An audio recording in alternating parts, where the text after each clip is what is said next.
Bismillahirrahmanirrahim. Assalamualaikum warahmatullahi wabarakatuh.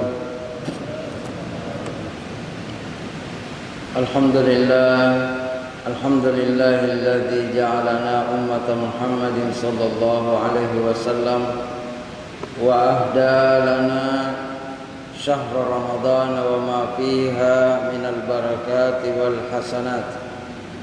أشهد أن لا إله إلا الله وحده لا شريك له وأشهد أن محمدا عبده ورسوله لا نبي بعده وصلاة الله وسلامه على سيدنا ومولانا محمد وعلى آله وصحبه ومن والاه.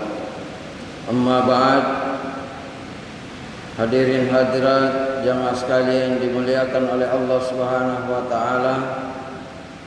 Di hari-hari yang mulia ini dan pada kesempatan yang berbahagia ini, saya kembali mengingatkan untuk kita senantiasa bersyukur kehadirat Allah Subhanahu wa taala, karena dengan rahmat, hidayah dan inayahnya sehingga alhamdulillah kita masih sehat walafiat menjalankan segala aktivitas kita, dan yang terkhusus kita mensyukuri bahwa kita insyaallah berada di jalur yang benar, siratal mustaqim, menuju kebahagiaan dunia dan akhirat.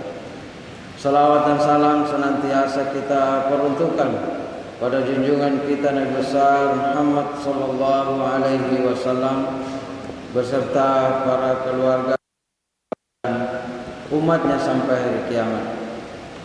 Jamaah sekalian yang dimuliakan oleh Allah Subhanahu wa taala, bulan Ramadan ini dan segala keberkahannya, kalau kita lihat dan kita kaji, sebenarnya ini bulan Ramadan dan segala keberkahannya adalah instrumen terpenting dalam proyek besar,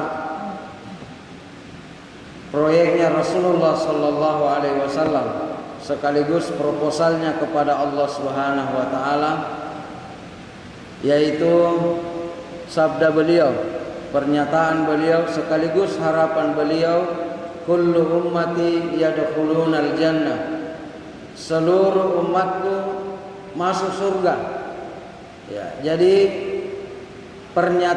hadis ini pernyataan Rasulullah sekaligus harapannya, sekaligus program terbesarnya, kalau bisa kita pinjam istilah sekarang, proyeknya Rasulullah, proposalnya Rasulullah kepada Allah Subhanahu wa taala, yaitu beliau menginginkan seluruh umatnya, kita semua ini insyaallah masuk surga. Makanya ketika saya masuk masjid, secara pribadi saya sangat gembira karena saya melihat wajah-wajah calon-calon penghuni surga insyaallah. Dan ini harapan Rasulullah. Rasulullah mengajukan proyek ke Allah itu, Rasulullah ini makhluk yang paling dicintai oleh Allah.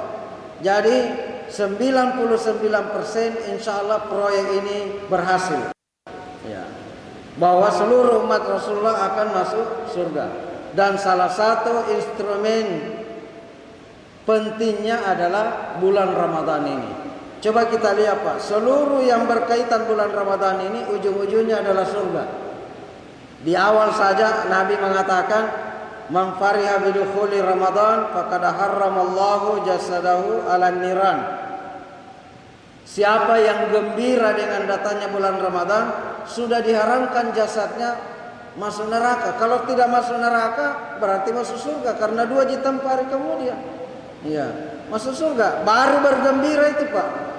Ya, ada yang tanya, kalau bergembira saja Ustaz? Iya, itu hadis menyatakan begitu. Sekalipun makna gembira perlu dimaknai secara mendalam. Tentu yang terbetik pertama gembira secara biologis, ya gembira. Ya, ini kadang-kadang tradisi orang tua dulu itu gembira kalau mau datang bulan Ramadan, 3 bulan sebelum datang Ramadan nasi pamema mie ayamnya. Ya, katanya untuk menyambut bulan Ramadan. Itu nenek-nenek kita dulu begitu. Sekarang tidak ada nih Pak. Nanti malamnya baru pergi beli ayam potong. Ya.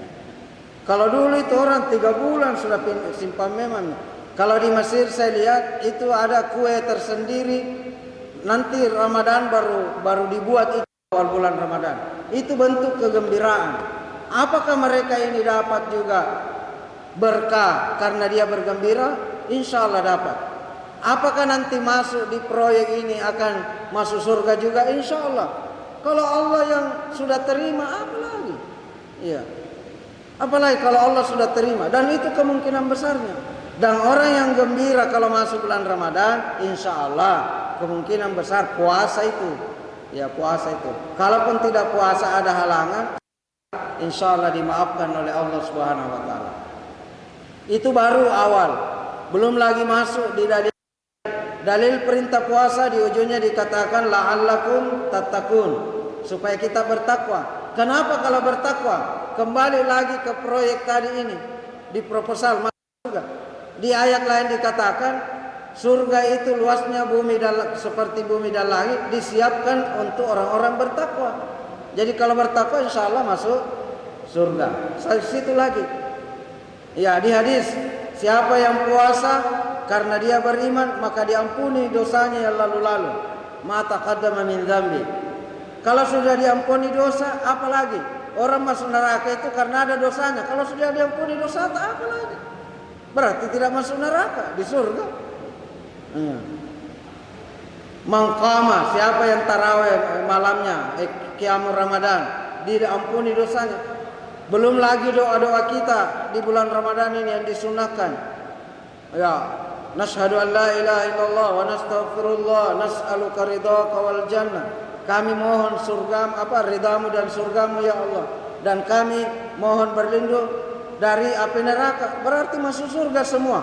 Ujung-ujungnya Ramadan ini insya Allah inilah instrumen utama proposal Rasulullah Sallallahu Alaihi Wasallam kepada Allah bahwa umatnya masuk surga semua.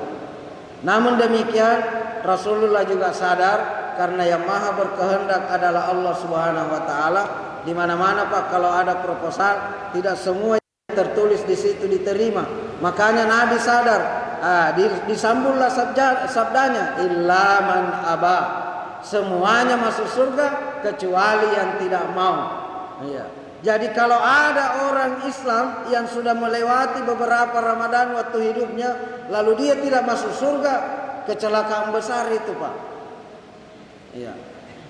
Ibaratnya sudah didorong masuk, dipasang, ditenda mipoy masuk, nah tidak mau. Dia mentonya tidak mau. Itulah ilhamang abah. Karena kesempatan sudah luar biasa diberikan, dia tidak mau. Yang mana itu yang tidak mau?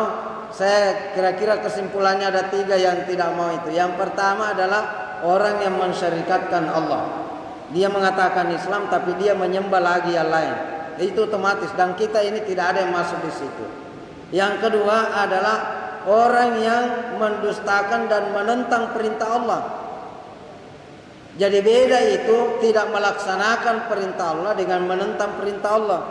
Kalau ada orang tidak salat tapi dia sadar bahwa salat itu kewajiban dan dia sedih karena dia tidak salat, menyadari dirinya ada kenapa saya ini malas sekali salat, kapan tompi ini kodon saya salat.